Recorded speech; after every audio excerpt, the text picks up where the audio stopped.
jeunesse béninoise constitue plus de 60% de la population. Le véritable problème de cette jeunesse à ce jour demeure le sous-emploi. L'emploi, la formation et l'insertion professionnelle forment la crème des questions d'actualité au centre des débats. La situation des jeunes sur le marché de l'emploi est donc beaucoup plus précaire que celle de la population en général. Le nombre de dossiers de candidature au dernier concours d'entrée dans la fonction publique en novembre 2017 au profit du ministère de l'Économie et des Finances, pour ne citer que celui-là, est évocateur. Nous voulons recruter 326 personnes, mais nous avons reçu 72 200 dossiers. 8 500 fait l'objet de rejets pour divers motifs.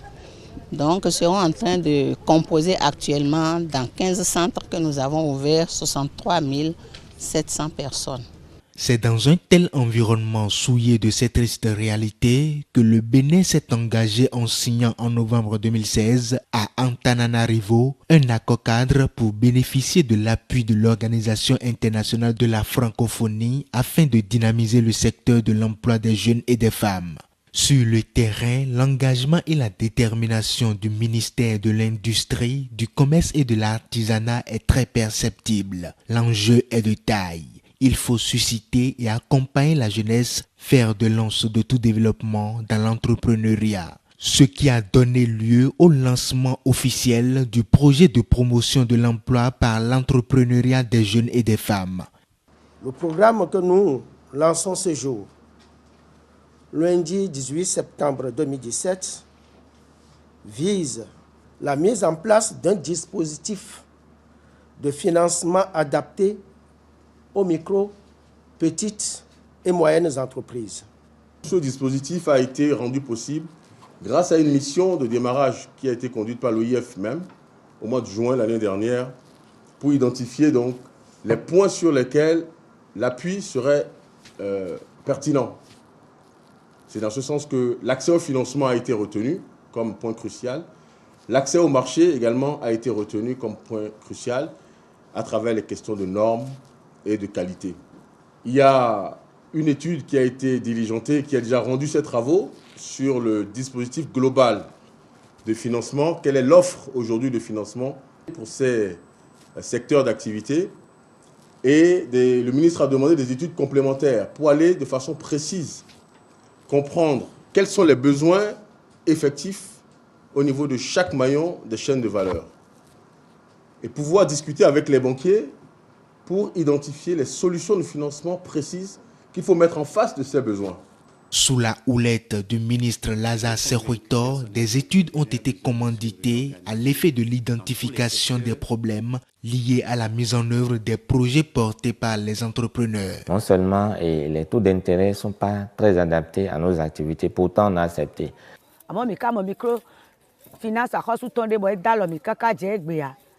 Ayi microfinance me de dimana ya kwa dion intérêt no support din bo mi no si huas na si asu auto mi no gbo jodo mo mo do mi ni bo no de mi de yo e mi si hu mo akhosu tonle bo go alonu mi bo mi lo yanu gbe ta dagbe bo no kudo bo wuli bo na ene mi ba microfinance enele bo mba akhosu ton ta ni wa to mi bo go alonu mi do ya elo je din. Il a parlé de 3 milliards, quelque chose de milliards. Nous, on n'a pas besoin de ça. Notre machine, M. Serge le sait. Un PME aussi le sait. Avec 100 millions, nous avons créé les 600 000 emplois en moins d'un an.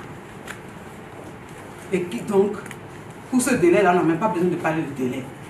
Si je soutiens tout ce qu'il a dit, il a parlé de poisson, de poulet. C'est vous là qui faites ça. Il faut arrêter de manger importé. De ces interventions d'entrepreneurs ressort une diversité de problèmes qui nécessitent l'attention des acteurs impliqués dans la promotion de l'emploi des jeunes et des femmes. Nous irons dans des chaînes de valeur beaucoup plus pointues et nous pourrons dire dans quelques semaines, vous êtes dans tel secteur, il vous faut ce type de financement, telle banque vous accompagne et vous avez à gagner ça, ça et ça. Le taux d'intérêt c'est de tel. Et c'est des crédits peut-être à court, moyen ou long terme. Ce sera beaucoup plus précis. Il a été question pour nous de collecter de l'information documentaire mais aussi de rencontrer quelques acteurs qui sont dans le secteur pour mettre à jour les informations documentaires qui ont pu être mobilisées.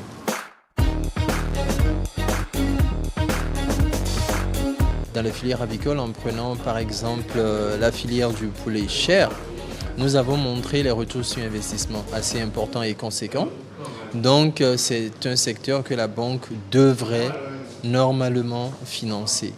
Donc au terme de cet atelier, nous avons pu convaincre les différentes parties prenantes que cette filière devait être retenue dans un programme d'action très imminent afin de promouvoir l'emploi des jeunes, spécialement les femmes aussi.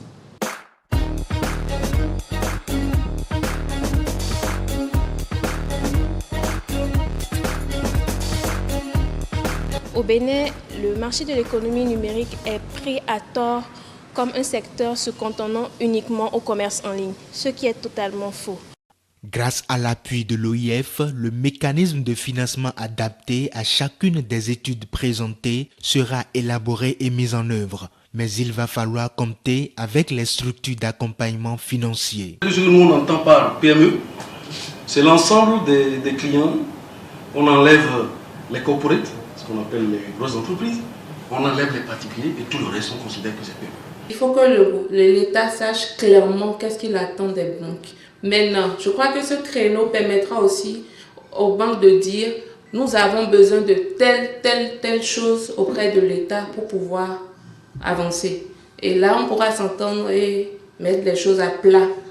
Si possible, même également faire intervenir la Banque centrale, des éléments de la Banque centrale, et voir sur quels aspects l'État peut jouer pour qu'on puisse avancer. Tant que nous n'avons pas une couverture, une signature de l'État derrière, qu'un financement massif ne peut aller, soit vous apportez les fonds, soit vous donnez votre signature.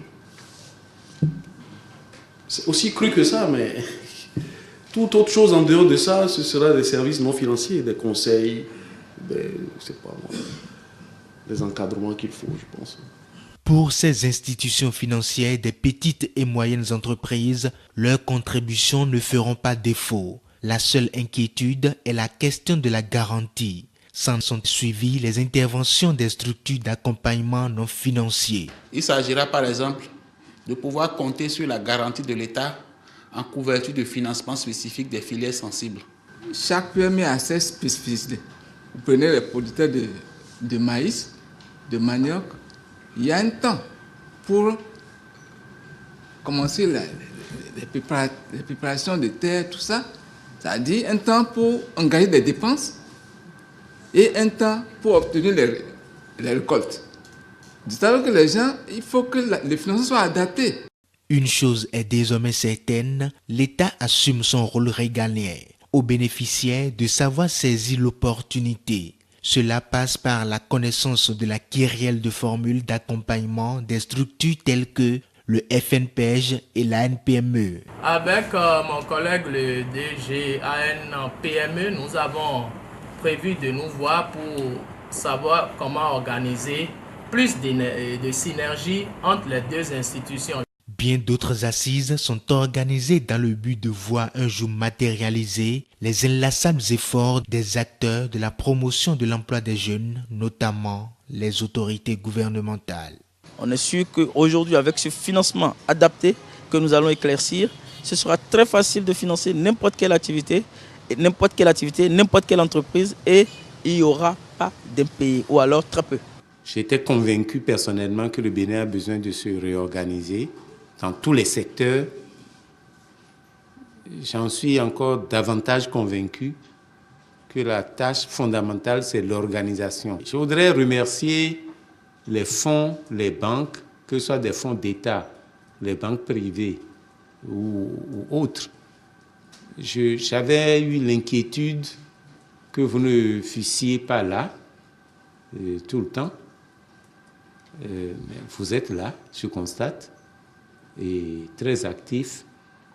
Je pense qu'on va poursuivre le travail. Au nom du ministre de l'Industrie, du Commerce et de l'Artisanat, mes sincères remerciements à l'OIF, grâce à qui le Bénin bénéficie de moyens financiers pour la mise en œuvre d'actions concrètes en faveur de solutions pour la problématique de l'emploi des jeunes et des femmes, notamment au moyen de l'entrepreneuriat.